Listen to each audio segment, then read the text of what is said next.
وہاں پہ اٹیک کیا گیا ایران کی جانب سے اور کافی میزائل داغے گئے.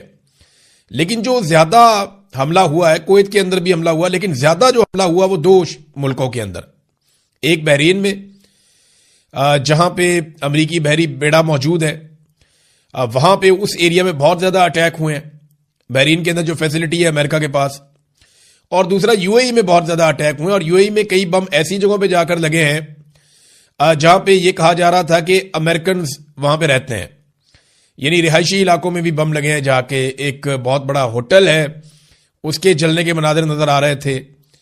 پھر جب یہ پتا چلا کہ یہاں سے کچھ فلائٹیں نکلنے والی ہیں دبئی سے اور لوگ یہاں سے نکل رہے ہیں, تو پھر ایئرپورٹ کے اوپر بھی ڈرون حملہ ہوا. پھر اسی طرح بحرین میں بھی ایئرپورٹ کے اوپر ایک ڈرون حملہ ہوا. تو ایران جو ہے وہ بڑا اگریسولی آیا. یہ ایک دم یہ توقع کوئی نہیں کر رہا تھا کہ ایران اتنا اگریسولی آئے گا, اتنے جارحانہ انداز میں ایران جواب دے گا, اس کے بارے میں کوئی سوچ بھی نہیں سکتا تھا. اب امریکہ کے لیے نا ایک اور بہت بڑا پرابلم پیدا ہو گیا. ڈونلڈ ٹرمپ کو اس لڑائی کو بہت جلدی کنکلوڈ کرنا پڑے گا, اور یہ دکھائی بھی دے رہا ہے. ڈونلڈ ٹرمپ نے ایک پارٹی میں شرکت کی, وہاں سے بھی ویڈیوز آئیں اور ایسا شو کیا گیا جیسے انہیں کوئی جلدی نہیں ہے, کوئی پریشانی نہیں ہے. یہ ویژولز کریٹ کیے گئے, لیکن یہ سب جانتے ہیں کہ یہ کام انہیں بہت جلدی کرنا پڑے گا. ایران کے ساتھ اس لڑائی کو طول نہیں دیا جا سکتا. دیکھیں, دو بڑے اہداف ہیں ڈونلڈ ٹرمپ کے. پہلا ہدف تو یہ ہے کہ ایران میں رجیم چینج ہو جائے, لیکن یہ رجیم چینج وہ زمین پر اترے بغیر کرنا چاہتے ہیں. یعنی اگر ایران کی سرزمین پہ کوئی فوجی باہر سے آئیں گے تو ایران کی ساری جو عوام ہے وہی فوج بن جائے گی, وہ ایک بہت بڑی مصیبت بن جائیں گے, اور ایک ایسی دلدل میں آنے والی فوج پھنس جائے گی جس سے وہ کئی دہائیوں تک نہیں نکلے گی یا کئی سالوں تک نہیں نکلے گی. لہذا وہ زمین پر اترے بغیر ایران کے اندر رجیم چینج کرنا چاہتے ہیں. کیا رضا پہلوی یا ان کے لوگ اتنے مقبول ہیں ایران کے اندر؟ تو اس کا جواب ہے کہ نہیں. چلیں, اگر آپ یہ بھی کہیں کہ آیت اللہ خمینی کے یا ان کا جو اقتدار ہے اس کے لوگ بہت سارے مخالف ہیں یا انہیں پسند نہیں کرتے, تو دوسری طرف جو امریکنز کے لوگ ہیں یا جو اسرائیل کے قریبی لوگ ہیں, رضا پہلوی وغیرہ جو ہے, ان کے بھی کوئی اتنی بڑی فالوئنگ نہیں ہے ایران کے اندر.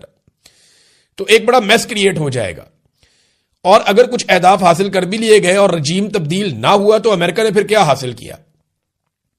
تو انہیں بہت جلدی کرنا پڑے گا, ان کے پاس وقت کم ہے, کیونکہ ایران نے آبنائے ہرمز جو ہے اس کو بند کر دیا ہے. یہاں سے دنیا کا 20% پیٹرول جاتا ہے, اور یہ ایک بہت بڑا جھٹکا لگے گا پوری دنیا کو. دوسرا, ایران نے جس قسم کا اٹیک کیا ہے مڈل ایسٹ کے اندر مختلف ممالک پہ, یعنی یو اے ای کی مارکیٹ بہت بری طرح متاثر ہوگی. یو اے ای کا جو سارا کاروبار ہے جس پہ وہ بہت پیسہ بناتے ہیں وہ ٹورزم کا ہے اور ان کا ریئل اسٹیٹ کا کاروبار ہے. یہ اب قیمتیں ایک دم نیچے گریں گی. منڈے کو امریکہ میں جب مارکیٹ کھلے گی اور جب دوبارہ پوری دنیا بیٹھے گی, شیئر اوپر نیچے ہوں گے, تو پتا چلے گا کہ دنیا کہاں کھڑی ہے, سٹاک مارکیٹ کہاں کھڑی ہے. یہ آپ کو پتا چلے گا منڈے کو, اور اس کو مصنوعی طور پہ کنٹرول کرنا بہت مشکل ہوگا. یہ امریکہ کی مارکیٹ ہے, تو اب منڈے والے دن یہ پتا چلے گا. عالمی سطح پہ تیل کی قیمتیں کہاں پہ جائیں گی یہ بھی آپ کو پتا چلے گا. تو اس کو جلدی کنکلوڈ کرنا ہے امریکہ نے. اس کو بہت پرابلم ہے کہ یہ رجیم چینج اگر کرنا ہے تو یہ چند دن کے اندر اندر انہیں کرنا ہے.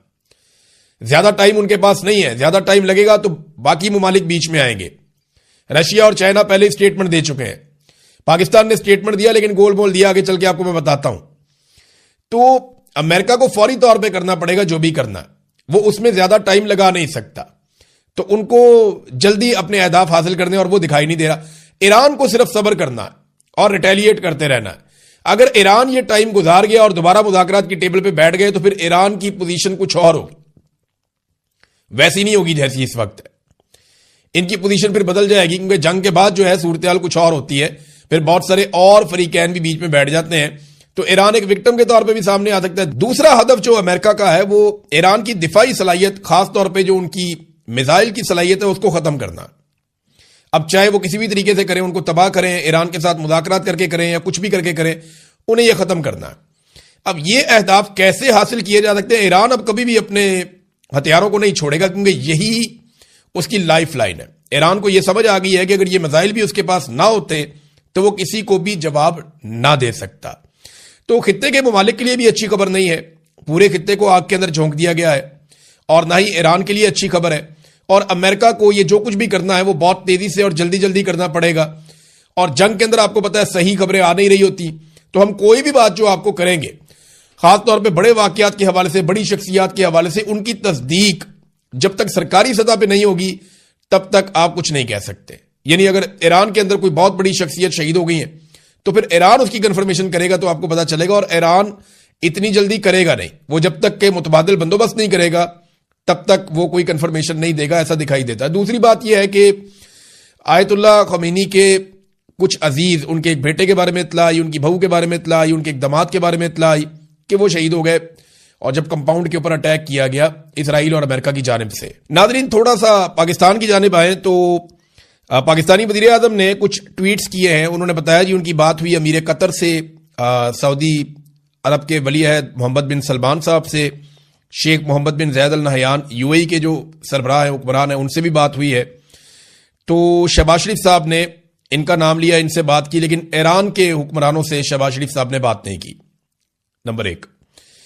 نمبر 2، ایک اور چیز بڑی امپورٹنٹ ہے کہ شہباز شریف صاحب نے کہیں پہ بھی امریکہ کا نام نہیں لیا. یہ جنگ امریکہ نے شروع کی ہے، ایک جگہ پہ انہوں نے اسرائیل کا نام لیا، اور انہوں نے ایران کی بھی مذمت کی کہ ایران نے خلیجی ممالک کے اوپر کیوں میزائل داغے جہاں پہ امریکی اڈے موجود تھے. تو یہ تو obvious تھا، جہاں پہ امریکی اڈے ہوں گے وہ وہیں پہ جواب دیں گے. یعنی اگر دو گھر آمنے سامنے ہیں، میرے گھر کے اوپر کوئی پتھر پھینکتا ہے سامنے والے گھر سے، اور وہ ان کے گھر کے اندر آیا ہوا بندہ، تو سامنے والے سے میرے جتنے مرضی اچھے تعلقات ہوں، میں اس کو دو باتیں ہی کہہ سکتا ہوں، یا تو اس کو باہر نکالو، تو یا مجھے اجازت دو میں اس کو ماروں. یعنی میرے پاس تو تیسرا آپشن ہی کوئی نہیں ہے نا، یا تو اس کو باہر نکال لیں تو یا میں اس کو ماروں گا. تو وہ یہ والی صورتحال بنی ہوئی، میں سادہ کر کے آپ کو سمجھا دیا.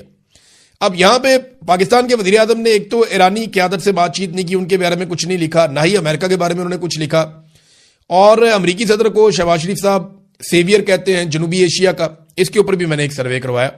یہ ناظرین ذرا سروے آپ دیکھیں، آپ سروے دیکھیں گے تو آپ کو پتا چلے گا کہ پاکستانی کیسے سوچتے ہیں اور شہباز شریف کیسے سوچتے ہیں.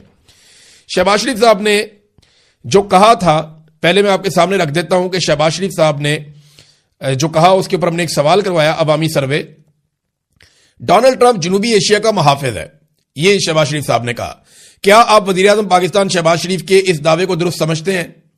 ہاں کے لیے یا یس کے لیے 1 لکھیں، اور نہیں کے لیے یا نو کے لیے 2 لکھیں. تو پاکستانیوں نے اس کے اوپر ووٹنگ کی، اور اس میں جو واضح جواب آئے وہ 87.3% ہے، اور جن لوگوں نے خالی بحث کی وہ 12.7% ہے. اب آ جائیں جن لوگوں نے واضح جواب دیے ان کی پرسنٹیج کیا ہے.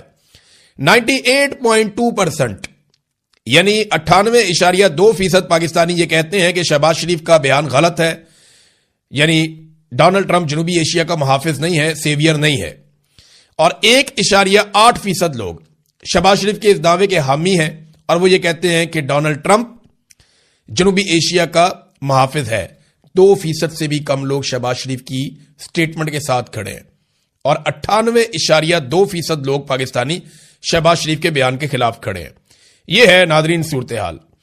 اب دنیا کے اوپر اثرات کیا ہونے جا رہے ہیں دیکھیں. اس پہ ایران نے شکریہ ادا کیا پاکستان کا، حالانکہ پاکستان نے گول مول سٹیٹمنٹ دیا، اقوام متحدہ میں بھی نام نہیں لیا پاکستان نے اسرائیل کا، امریکہ کا، اور بغیر نام لیے پاکستان نے مذمتیں کی ہیں. ایران کے اوپر اٹیک کی بھی اور خلیجی ممالک کے اوپر اٹیک کی بھی مذمتیں کی ہیں، لیکن پاکستان نے کھل کر وہ سٹیٹمنٹ اس طرح سے نہیں دیا.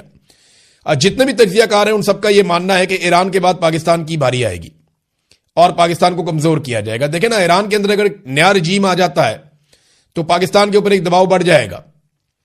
پھر افغانستان کے ساتھ پاکستان کے پہلے ہی حالات خراب ہیں، انڈیا کے ساتھ بھی پاکستان کا بارڈر گرم رہتا ہے، تو پاکستان پہ ہر طرف سے ایک دباؤ بڑھے گا اور پاکستان کو دبایا جائے گا. اور مسلمان ملکوں کے نا 2 مسئلے ہوتے ہیں صرف ہمیشہ سے، یہ بات آپ پلے باندھ لیں. 2 چیزیں ایسی ہیں جو مسلمان ملکوں کے لیے مسائل بن جاتی ہیں. نمبر 1، ان کے وسائل. جتنے زیادہ کسی مسلمان ملک کے پاس وسائل ہوتے ہیں وہ پھر دوسروں کی نظر ہوتی ہے کہ یہ وسائل ہمیں ملنے چاہیے، جیسا کہ عراق کے ساتھ ہوا، لیبیا کے ساتھ ہوا، ان کا سارا تیل نکل گیا. ابھی وینزویلا کے ساتھ بھی یہی ہوا. اور دوسرا جو مسئلہ ہوتا ہے وہ مسلمان ملکوں کے ہتھیار ہوتے ہیں. یعنی جو بھی تھوڑا سا طاقت میں اوپر جا رہا ہوتا ہے یا زیادہ ہوتا ہے، اس کے ساتھ کسی دوسرے کو یا تو لڑوا دیا جاتا ہے یا اس کے ہتھیار چھین لیے جاتے ہیں یا تلف کر دیے جاتے ہیں. ایران کے ساتھ ابھی یہی ہو رہا ہے، عراق کے ساتھ یہی بہانہ بنایا گیا، اور جو افغان طالبان ہیں ان کے ساتھ بھی یہی لڑائی ہے. پاکستان کے پاس